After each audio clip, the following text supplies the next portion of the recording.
When the strategy of cutting off the rebellious New England colonies from the others failed, the British focused their efforts on the South. How did this strategy work out?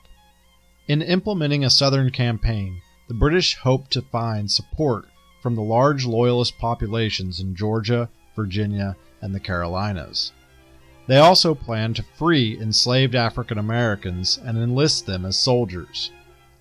With a new approach and a new commander, Sir Henry Clinton, the British saw early success. As often happens in war, the longer a conflict lasts, the more brutal it becomes. Such was the case with the Southern theater of the American Revolution.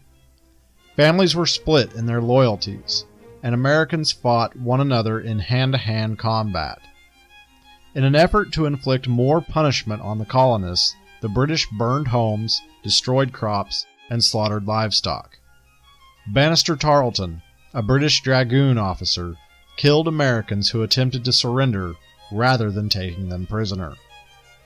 Georgia, the last colony to join the Revolution, was also the first to fall back under British rule.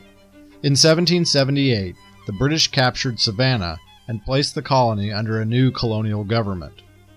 In 1780, General Clinton landed a force of 14,000 troops and marched on Charleston, South Carolina.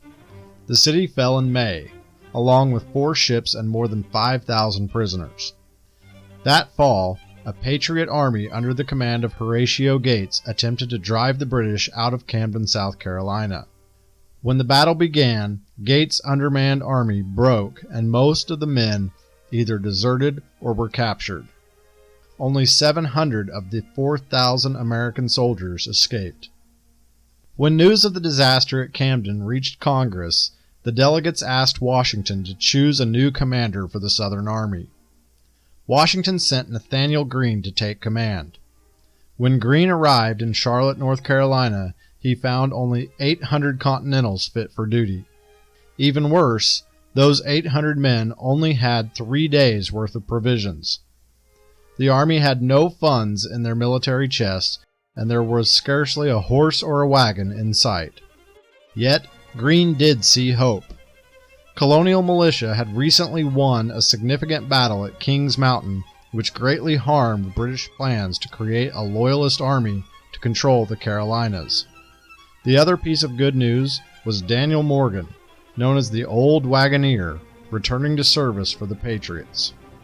Green sent Morgan, along with more than half of the army, to do what the Old Wagoner did best. Morgan, commander of an elite group of marksmen, had a reputation as a fighter, and his men could inflict massive amounts of casualties in a frighteningly short period of time. The British took the bait. Clinton sent the overeager Banastre Tarleton after the Old Wagoner, and the British cavalrymen marched right into Morgan's well-devised trap at Cowpens, South Carolina.